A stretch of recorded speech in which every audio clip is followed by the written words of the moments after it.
Desde o domingo passado, temos trabalhado o tema, um perfil de uma igreja missionária. Nesse mês de missões nacionais, as oportunidades que temos tido de compartilhar a palavra do Senhor com a igreja, temos trabalhado essa temática, o perfil de uma igreja missionária. E vimos, a partir da semana passada, um pouquinho sobre a igreja de Antioquia. Antioquia da Síria, uma cidade antiga que hoje não existe mais, na verdade só existem ruínas lá naquela localidade. Ela foi fundada no ano 300 a.C. por Seleuco Nicátor, em homenagem, tendo esse nome em homenagem ao seu pai Antíoco. Situava-se às margens do rio Orontes, a cerca de 40 quilômetros no mar Mediterrâneo, e era, nos dias dos apóstolos, a terceira maior cidade do Império Romano, ficando atrás somente da própria Roma e da cidade de Alexandria. Estima-se uma população, para o momento áureo da cidade de Antioquia, entre 300 e 600 mil habitantes, considerando também toda a dificuldade da gente precisar a população das cidades da antiguidade. A extensão do Império Romano está aqui no nosso mapa, e Antioquia fica aqui na parte mais oriental do mar Mediterrâneo. Está marcado de vermelho ali a cidade de Antioquia. Hoje, na divisão política atual, essa cidade fica no território da Turquia, na pontinha da Turquia, já na fronteira com a Síria. Vimos também na semana passada que essa cidade, ela foi evangelizada no primeiro momento por discípulos anônimos, por indivíduos que nós não sabemos o nome, não conhecemos seus nomes, mas depois da perseguição iniciada em Jerusalém, alguns discípulos se espalharam por diversas regiões do mundo antigo, chegando então a essa região, a Antioquia. E ali, em Antioquia, alguns desses discípulos começaram a pregar não somente para judeus, mas também para os gregos. Vendo então aquilo que o Senhor realizava naquele lugar, alguns de Jerusalém, a primeira igreja, vão até aquela cidade, a cidade de Antioquia, em especial um homem chamado Barnabé, cuja história a gente acabou de cantar agora há pouco, aqui era seu nome Barnabé, natural de Chipre, né? Barnabé, ele era um crente de origem judaica, mas nascido em Chipre. Chipre está ali no mapa, tá vendo? É aquela ilha que tem um chifre, por isso tem esse nome Chipre, né? Esse nome é derivado do formato da ilha que se assemelha a um chifre. Barnabé, um judeu nascido em Chipre, se converte e integra a igreja de Jerusalém. Ele tem uma piedade conhecida de todos, uma espiritualidade marcante, reconhecida pela igreja de Jerusalém.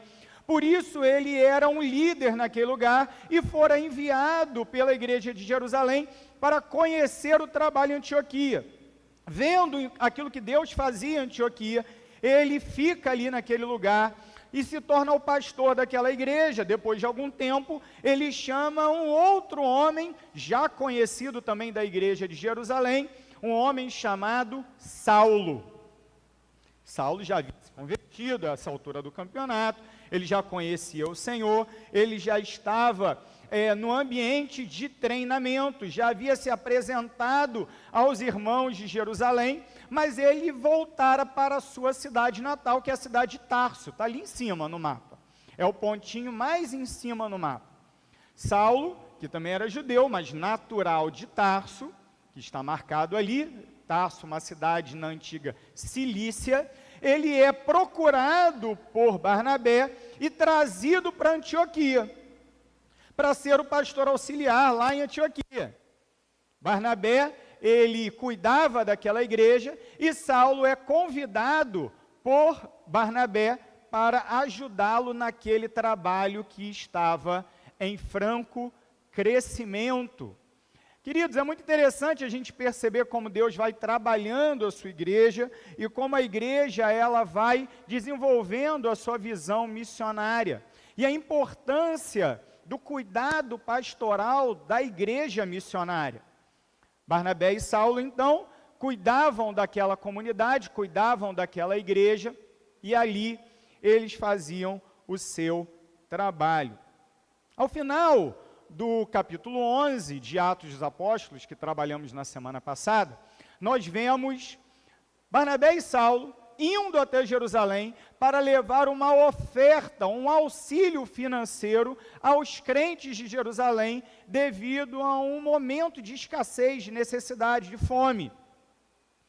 No capítulo 12, nós voltamos o cenário então para Jerusalém e todo o contexto de perseguição que ali acontecia. Você lendo brevemente o capítulo 12 aí na sua Bíblia, você vai ver que Tiago, um dos apóstolos de Jesus, ele fora morto numa perseguição promovida por Herodes.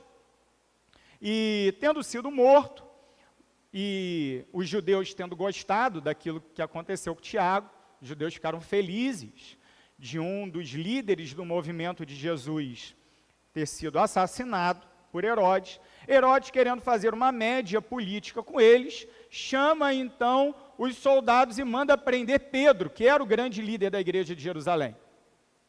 Pedro foi preso, estava ali na cadeia, somente aguardar passar a Páscoa para que ele também fosse morto. Mas de forma milagrosa o Senhor o liberta da prisão e ele retorna ao convívio dos irmãos. Ao final do capítulo 12, então, nós temos toda a felicidade e alegria do povo em ver o milagre de Deus em favor do apóstolo Pedro, mas no finalzinho nós vemos Barnabé e Saulo voltando a Antioquia, agora acompanhado por um homem chamado João Marcos. Tudo isso está aqui no mapa. Barnabé foi a Tarso, buscou Saulo, depois foi a Jerusalém levar oferta e voltou para Antioquia na companhia não só de Saulo, mas também de João Marcos. Diante de tudo isso, nós, na semana passada, falamos algumas verdades que podemos extrair do texto de capítulo 11, da fundação da igreja de Antioquia. Primeiro, da dispersão à expansão. Deus permitiu a perseguição para que a igreja crescesse. E Deus usou nesse processo pessoas comuns, não usou grandes estudiosos, não usou grandes teólogos, grandes líderes, grandes pastores, não. Os fundadores da igreja de Antioquia, ninguém sabe o nome, ninguém nunca vai saber, só vamos descobrir no céu. Segundo lugar, nós falamos da expansão à consolidação. Aquela igreja começa a crescer, depois da perseguição, ela começa a crescer, mas o crescimento precisava ser consolidado. E isso aconteceu através do discipulado, através do treinamento de líderes, através do cuidado pastoral daquela igreja, por parte principalmente de Barnabé e Saulo, mas não somente deles. Assim também é conosco, irmãos. Muitas vezes um contexto difícil, muitas vezes uma provação que advém sobre nós. É a oportunidade que Deus nos dá para o crescimento, tanto pessoal quanto da igreja, da comunidade. É a oportunidade que Deus nos dá de sermos testemunhas fiéis do Evangelho de Cristo Jesus. Não desprezemos a perseguição, não desprezemos o sofrimento. Meu irmão, não desperdice o seu sofrimento. Se Deus permitiu que você sofresse, é porque Ele tem um plano muito grande na sua vida, e Ele quer usar isso para atingir alguém, para abençoar alguém. Mas também não esqueça que todo momento de crise, que é também uma oportunidade de crescimento, de avanço para a igreja do Senhor, demanda cuidado, pastoreio, conhecimento bíblico, profundidade espiritual, para que haja a consolidação. Deus sustenta a igreja através do discipulado. E por fim, na semana passada, vimos que da consolidação, aquela igreja foi para o serviço. Ela não ficou sendo conhecida apenas como uma igreja muito sólida doutrinariamente, muito firme em seus princípios, com um testemunho muito íntegro na sociedade. Além de tudo isso, a igreja de Antioquia foi para além dos seus limites. Ela passou a abençoar também a própria igreja mãe, a igreja de Jerusalém. Assim é conosco também, irmãos. Todo o crescimento real da igreja de Jesus é para fora. É para fora. A igreja cresce para fora. A igreja não cresce para dentro.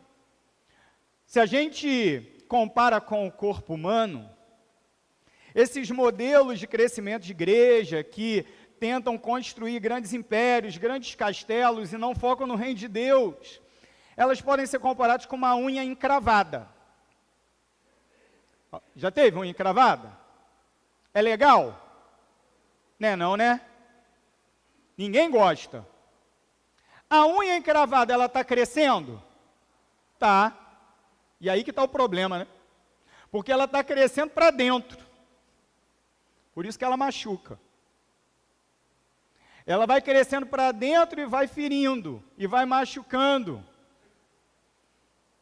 Esses modelos da moda, eles em geral são modelos focados em si mesmos.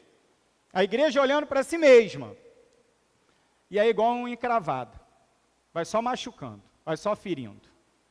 A unha tem que crescer, mas ela tem que crescer para fora. Não é? Aí ela cresce de forma saudável. A igreja é da mesma maneira. A igreja ela cresce com saúde para fora. Quando ela alcança o ímpio, quando ela alcança aquele que está lá no mundo, quando ela se multiplica em novas igrejas. Esse é o crescimento saudável de uma igreja local. E nós começamos a ver isso na igreja de Antioquia, quando ela se desperta para a necessidade daquela grande igreja de Jerusalém, mas que naquele momento passava fome, passava necessidade de ordem material. Até aqui, revisamos o que vimos na semana passada. A partir de agora, vemos mais um capítulo dessa igreja missionária. E para isso, nós vamos ler a palavra de Deus, lá em Atos, capítulo 13, versículos 1 a 5. Aqui eu estou usando a NVI, mas você acompanhe, por favor, na sua Bíblia. Abra a sua Bíblia e não feche a sua Bíblia. Se você trouxe a Bíblia no papel, ótimo. Como é bom a Bíblia no papel, né?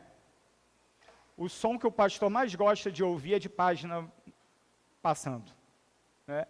Só que agora com tablet, com celular, né, não tem mais esse barulhinho de página passando. Acesse a sua Bíblia ou abra a sua Bíblia em Atos capítulo 13, 1 a 5. Eu vou projetar nesse primeiro momento, mas eu peço que você continue acompanhando no texto diante de você. Na igreja de Antioquia havia profetas e mestres. Barnabé, Simeão, chamado Níger, Lúcio de Cirene, Manaém, colasso de Herodes, o tetrarca, e Saulo. E servindo eles ao Senhor e jejuando, disse o Espírito Santo: separai-me agora Barnabé e Saulo para a obra a que os tenho chamado. Então, jejuando e orando, e impondo sobre eles as mãos, os despediram. Enviados, pois, pelo Espírito Santo, desceram a Seleucia e dali navegaram para Chipre.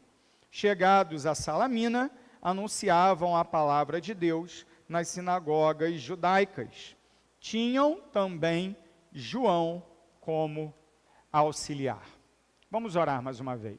Senhor Deus, temos diante de nós a Tua palavra e pedimos que nesses breves minutos que meditaremos a partir dela, que o Senhor mais uma vez toque o nosso coração e desperte o nosso ardor missionário. Que em tudo isso, ó Pai, reconheçamos a ação do Teu Santo Espírito em nós e através de nós, porque é o Teu Espírito quem move a igreja, quem traz vida à igreja e quem nos fortalece, nos capacita para realizarmos a missão que o Senhor mesmo nos entregou. Que o Teu Santo Espírito nos visite, então, com a instrução da Tua palavra e, mais do que isso, com o despertamento dos nossos corações. É a nossa oração e a fazemos em nome de Jesus. Amém. O que vemos num primeiro momento a partir desse texto? Que o Espírito fala. Meus irmãos, quando queremos traçar um perfil de uma igreja missionária, precisamos discernir a ação do Espírito. E a primeira coisa que devemos reconhecer aqui é que o Espírito de Deus fala. A igreja missionária é governada por Deus através da sua palavra. Palavra essa inspirada pelo Espírito. Palavra essa que é iluminada pelo Espírito, ou seja, o Espírito quem esclarece o conteúdo da palavra aos nossos corações. Palavra essa que nos é relembrada e que nos é aplicada diariamente pelo Espírito que habita em nós. Veja então que o Espírito Santo de Deus é aquele que dá origem à palavra, é aquele que faz com que entendamos a palavra, e é aquele que ministra diariamente a palavra de Deus na nossa vida cotidiana. Assim era também na experiência dos irmãos em Antioquia. O Espírito falou a eles, note, mais uma vez o mesmo texto, mas com algumas observações interessantes para nós aqui. Veja que ali naquela igreja havia profetas e mestres. Aqui a gente já tem uma pequena dificuldade. Como assim, profetas e mestres? Quem eram esses? Quer dizer que na igreja de Antioquia, ao invés de ter pastores, tinham os oficiais chamados profetas e outros oficiais chamados mestres? Seria isso? Seria esse o ponto? Alguns talvez possam levantar essa hipótese. Alguns, inclusive, a partir dessa divisão de profetas e mestres aqui, defendem a ideia de que os profetas são os pregadores e os mestres são os professores, até mesmo porque a palavra mestre aqui literalmente poderia ser traduzido como professor mesmo. Não é? É uma hipótese. Outros vão dizer que, na verdade, aqui é simplesmente uma forma genérica de se falar da liderança da igreja, marcada principalmente pelos dons da palavra. Ok, concordamos com isso, mas fica também a dúvida. Por que ele dividiu profetas e mestres? Fica essa pergunta para nós. Eu creio que a resposta melhor a essa dupla colocação aqui, ou dupla identificação dos líderes da igreja de Antioquia, tem mais a ver com dons espirituais do que propriamente com posições do oficialato da igreja. Até mesmo porque nós percebemos em muitos outros lugares a presença desses profetas. No próprio capítulo 11, que trabalhamos na semana passada, apareceu um profeta na história, um homem chamado Ágabo, juntamente com seus colegas profetas vindo de Jerusalém. E Ágabo ali, no capítulo 11 do livro de Atos, ele traz uma predição do futuro. Ele fala, olha, vai haver uma fome na Judéia. É isso que ele diz. O ministério de Ágabo ali é trazer uma revelação do Senhor acerca daquilo que ainda vai acontecer. Será que isso caracteriza o ministério profético? Com certeza essa não é a principal característica, mas é uma delas. É uma delas. A principal característica do profeta, desde o Antigo Testamento, é falar da parte de Deus, à luz da aliança de Deus.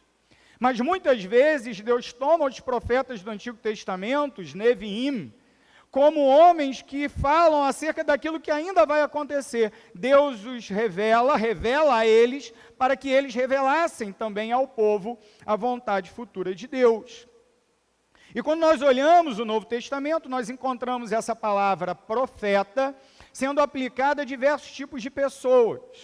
Muitas vezes, simplesmente pessoas que trazem uma palavra da parte de Deus no momento do culto da igreja reunida.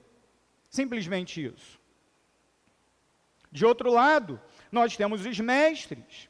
E a Bíblia também nos ensina que Deus dá dons aos homens, e um desses dons é o dom do ensino. Portanto, o que nós devemos observar aqui é que em Antioquia havia pessoas dotadas por dons espirituais, pela capacitação do Espírito Santo de Deus, para serem ministros da palavra. Trazendo para a nossa realidade, quem são os ministros da palavra na igreja local hoje, no século 21? Quem são? Tem uma resposta muito fácil, e tem outras que talvez a gente não lembre no primeiro momento. Os pastores, evidentemente, são ministros da palavra. não é? Quando você vai lá nas qualificações do ministério pastoral, 1 Timóteo 3, Tito 1, você vai perceber que é exigido ao ministério pastoral estar apto para ensinar, da mesma raiz de mestres aqui. Ou seja, um pastor, um presbítero ou um bispo, que são 3 palavras para a mesma coisa, deve ser alguém capacitado para ensinar a palavra de Deus, para transmitir o conhecimento da palavra de Deus. Então, não existe ministério da palavra sem capacidade para o ensino. De outro lado, nós também, olhando as epístolas pastorais escritas pelo próprio apóstolo Paulo, esse que aqui ainda é chamado de Saulo, nós percebemos que o pregador e o pastor numa igreja são a mesma pessoa. Paulo chama Timóteo e diz: Timóteo, prega a palavra. Saindo um pouco da literatura de Paulo e olhando para aquilo que foi escrito pelo apóstolo João, Apocalipse de João, nós vemos na revelação do Senhor ao apóstolo exilado na ilha de Patmos, um chamado a escrever para os anjos das igrejas. Quem seriam os 7 anjos das 7 igrejas do Apocalipse?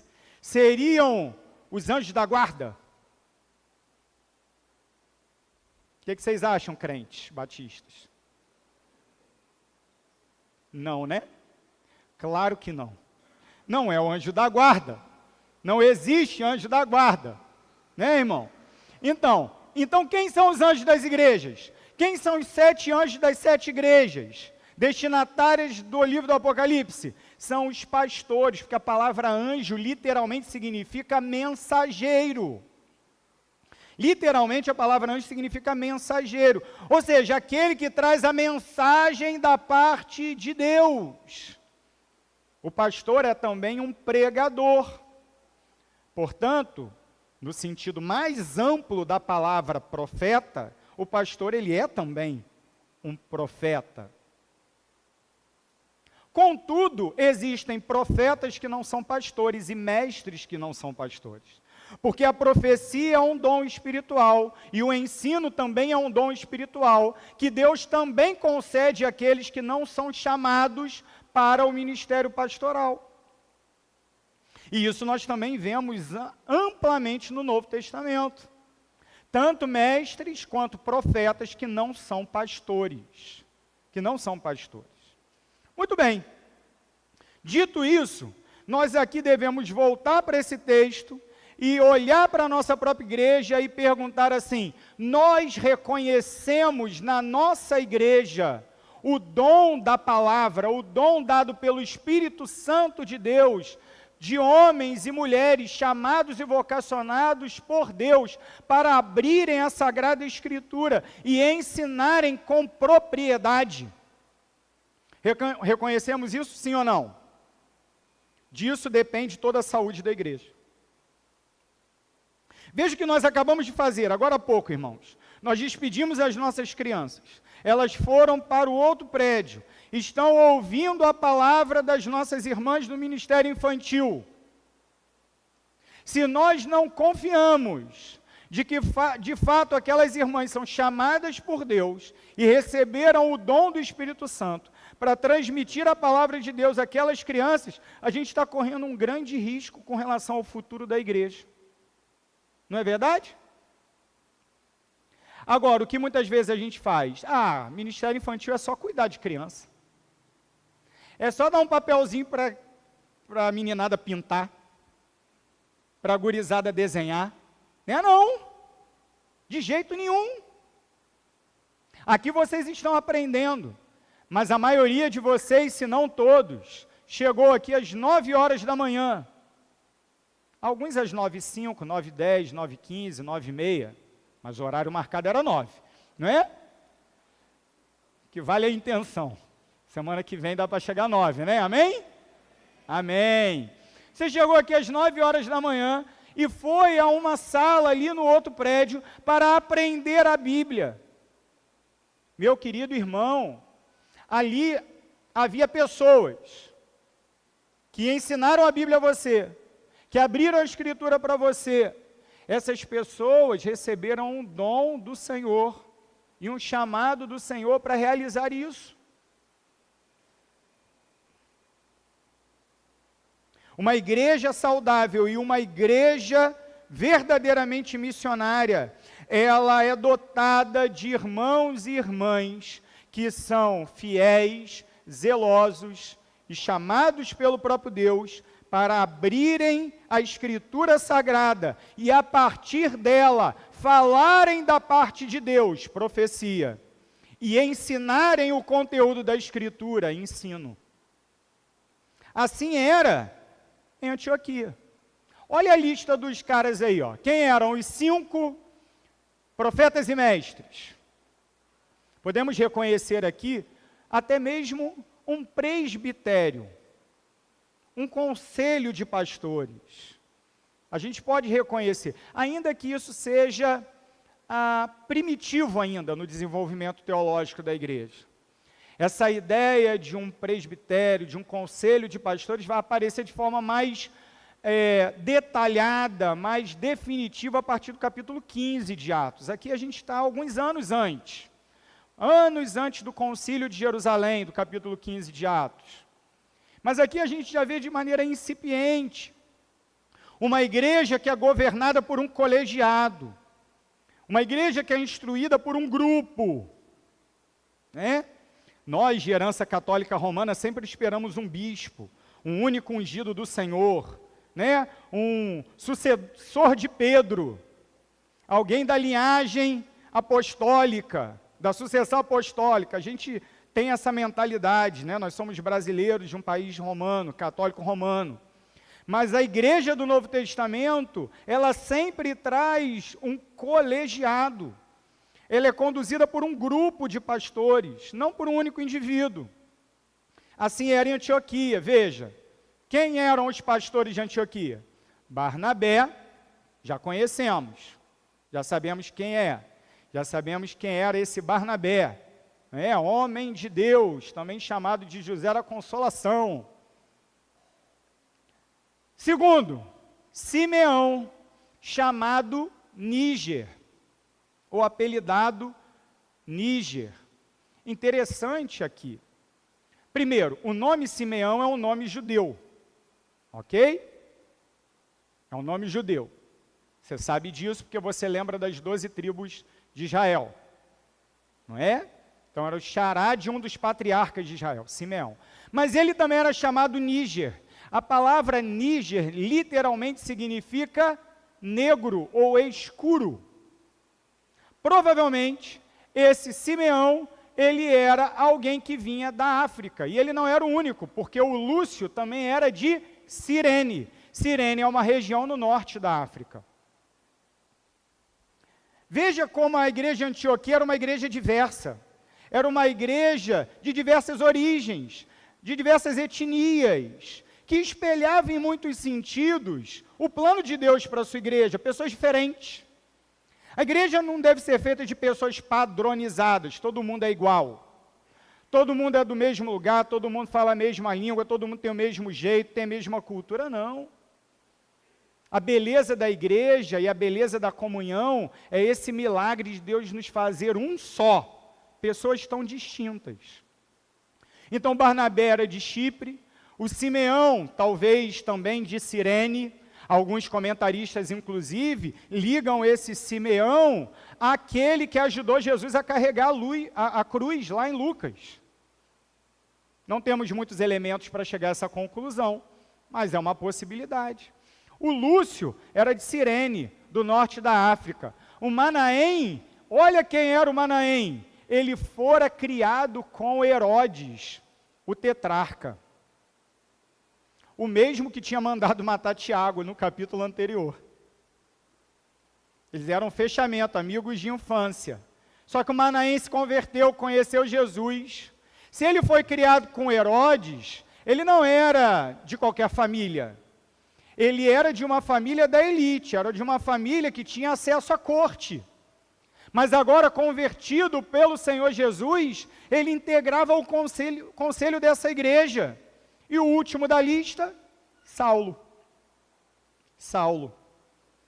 Também de nome judeu. O nome Saulo, na verdade, é o nome do primeiro rei de Israel, Saul. Saulo é Saul. Depois ele vai ser conhecido como Paulo.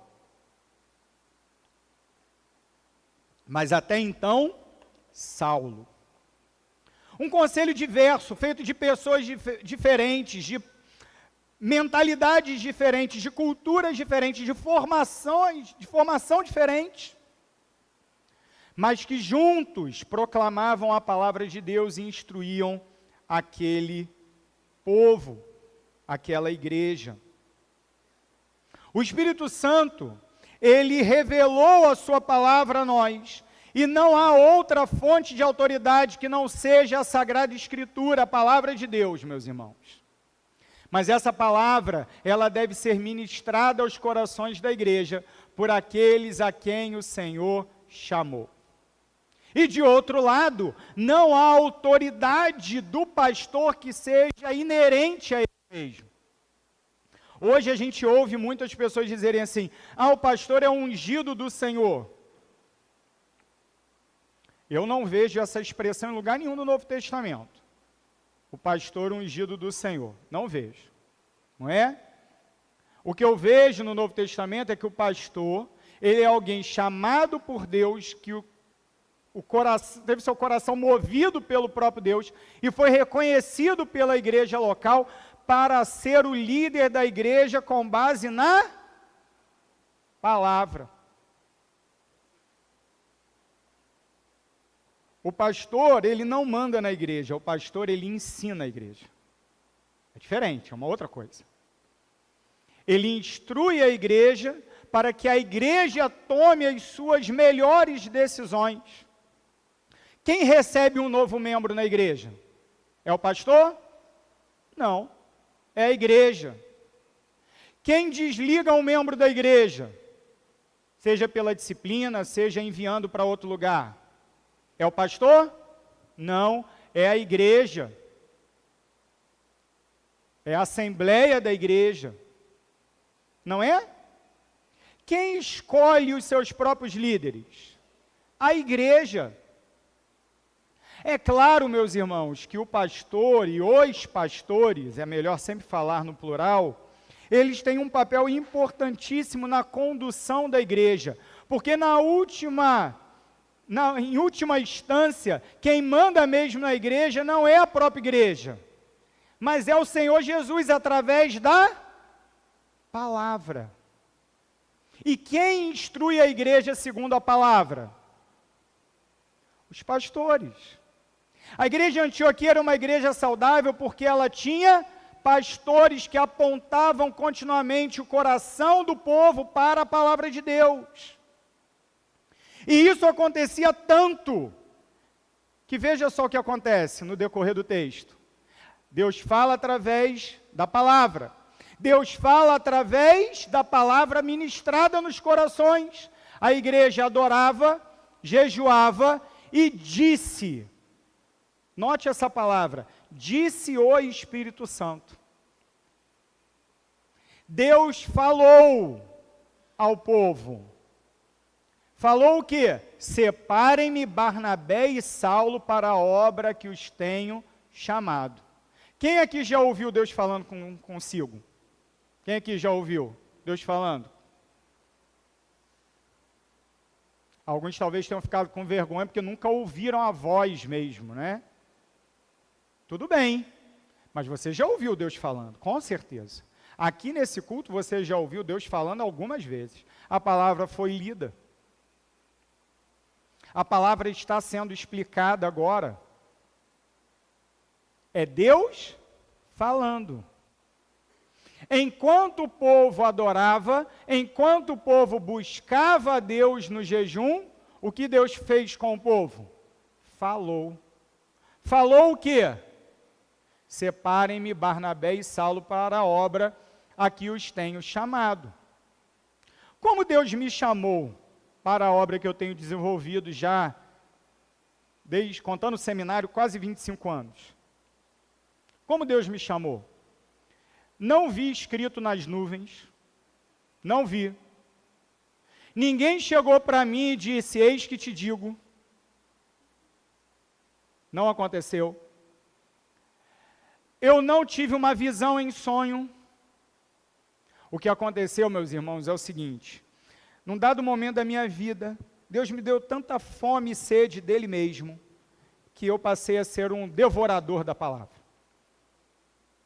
Um leitor ávido da Bíblia Sagrada.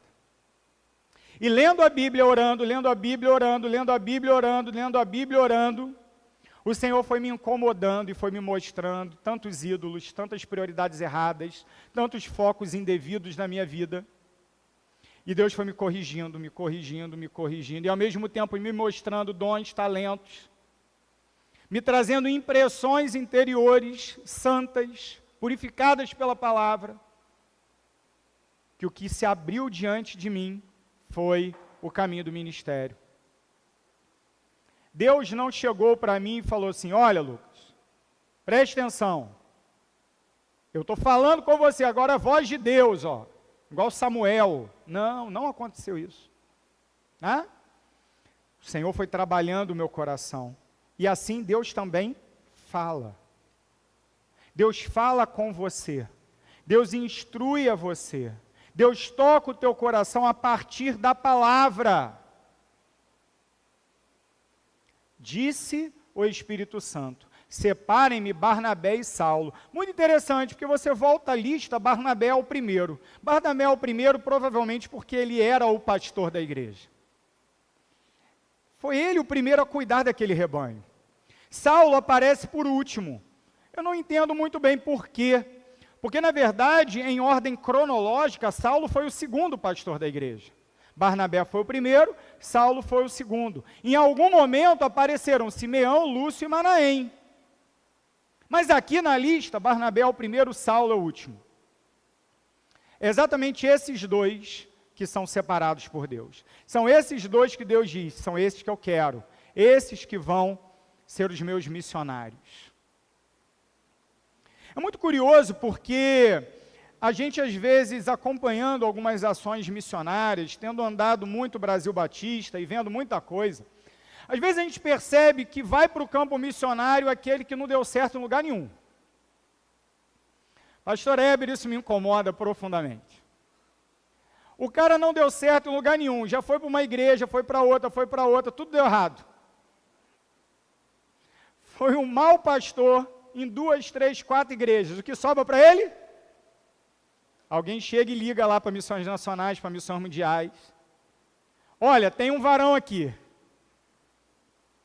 E manda aquele, tranqueira.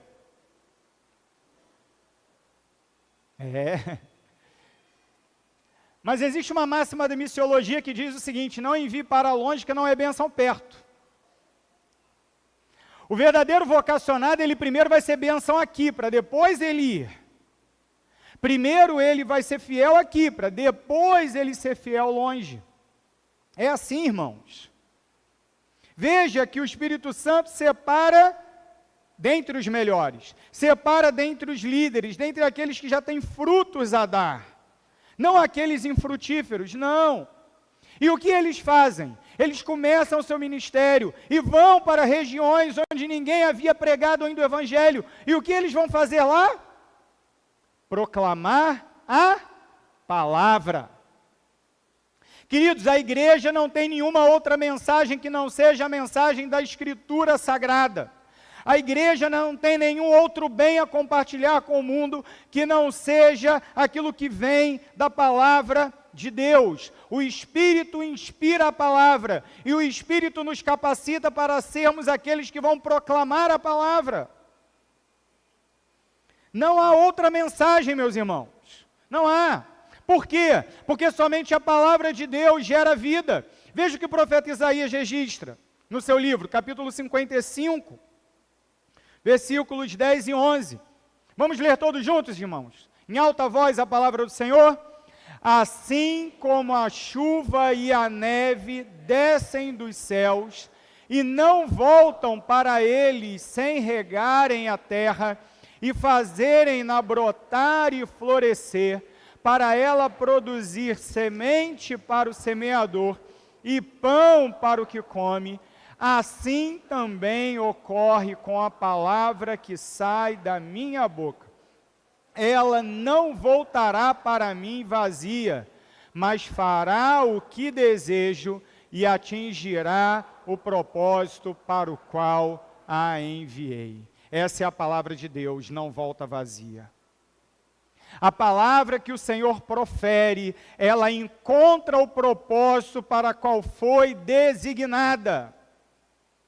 Se é assim, se essa é a palavra que produz vida, se essa é a palavra que tem todo o poder, a palavra de Deus que é declarada contra um lugar de morte, um vale de ossos secos, e declarada sobre aquele lugar de morte, ela produz vida.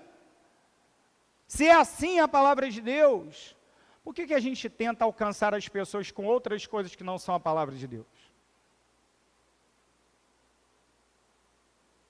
Às vezes, irmãos, a gente pergunta para o seminarista lá no seminário assim, me diz aí como que você evangeliza?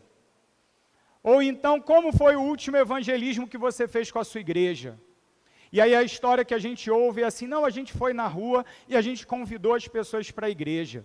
E a gente falou que a nossa igreja, ela é muito legal. A nossa igreja, ela tem um ministério infantil maravilhoso. A nossa igreja, ela tem um estacionamento. A nossa igreja, ela tem ar-condicionado. Olha que fresquinho, olha que maravilha. A nossa igreja, ela é uma beleza. O povo é gente boa, o povo é legal, é uma turma maravilhosa. Irmãos, isso é evangelizar? Isso é evangelizar? Não, isso é fazer propaganda da igreja. Evangelizar é contar as boas novas de Jesus. O evangelho é sobre Jesus, na verdade o evangelho é Jesus. Evangelizar é falar sobre quem é Jesus, a palavra encarnada, que está revelado na palavra inspirada. Quando nós pregamos a palavra com integridade, com verdade, com precisão, nós anunciamos Jesus, e o evangelho é poder de Deus para a salvação de todo aquele que crê. A palavra de Deus não volta vazia. Saia daqui hoje, nesse domingo, para pregar a Jesus. Não vá fazer propaganda da igreja. A igreja é uma bênção. A igreja é maravilhosa. Mas se o ímpio for olhar para nós somente, se o ímpio for olhar somente para quem nós somos como povo de Deus, ele vai achar tanto defeito, mas tanto defeito, que ele não vai querer nada com Deus. O evangelho não é a igreja, o evangelho é Jesus. Nós somos a reunião de um bando de pecador miserável. Eu não gosto de fazer isso não, mas diga para o irmão do seu lado aí, você é um pecador miserável. E o pior pecador dessa igreja é o pastor. Meus irmãos, eu não conheço o pecado de vocês. Não conheço. No máximo uma coisa ou outra pelo relacionamento, a gente fica sabendo de uma coisa ou outra, a gente tenta ajudar, tenta discipular, mas eu não conheço tudo que está dentro do seu coração, mas eu conheço boa parte do que está dentro do meu, e eu sei, rapaz, eu tô mal. Tem muita coisa ainda para arrumar, tem muita coisa ainda para ser corrigida, tem muita coisa para o sangue de Jesus lavar. Mas louvado seja Deus, porque um dia eu encontrei com esse evangelho da graça. A palavra de Deus não saiu vazia, não voltou para ele vazia, encontrou um terreno fértil no meu coração, e eu me entreguei ao Senhor Jesus, e agora eu vivo em novidade de vida, não vivo mais escravo desse pecado que ainda habita em mim, mas não mais me escraviza, não mais me domina. E tudo isso é milagre da palavra de Deus. Aquele menino religioso, fariseuzinho, morto espiritual, um dia conheceu a Jesus e foi arrancado da morte e trazido para a vida. Só a palavra de Deus traz vida. Dr. Mark Dever nos ensina acerca disso, quando ele diz, de fato, as igrejas devem ter a palavra como seu centro, dirigindo-as. Deus resolveu usar sua palavra para criar vida. Esse é o padrão que vemos nas Escrituras e na história. A palavra de Deus é o seu instrumento escolhido para criar vida. Meus irmãos, nós não somos uma comunidade reunida ao redor do pastor. Não somos uma comunidade reunida ao redor das instalações físicas do prédio. Não somos uma comunidade reunida ao redor da tradição. E veja, tudo isso é bom, mas nada disso é o centro. Nada disso ocupa a posição central. Somente o Senhor Jesus ocupa a posição central. E Jesus, ele é revelado na palavra. A gente vai para isso aqui. O3. Todo mundo conhece o O2, né? O que é o O3? Tem gente que vai saber. O que é a cidade da Rural? O que é o O3? Ozônio. O sol tá bom de química aí, ó. Não é? Mas esse O3 não é o ozônio, não. A igreja missionária, a igreja saudável, ela ouve o que Deus fala. A palavra de Deus foi proclamada na igreja de Antioquia, a igreja ouviu. E só o Espírito de Deus faz o seu ouvido ser aberto, meu irmão. Às vezes você vem para cá com sono, cansado, distraído, preocupado com coisas as mais variadas. Mas aqui é o lugar onde Deus te chama para você ouvir com atenção a palavra que o Espírito Santo de Deus quer ministrar no seu coração. Para quê? Para que nós obedeçamos. A igreja saudável obedece ao que Deus ordena. E a igreja saudável orienta-se pelo que Deus mostra.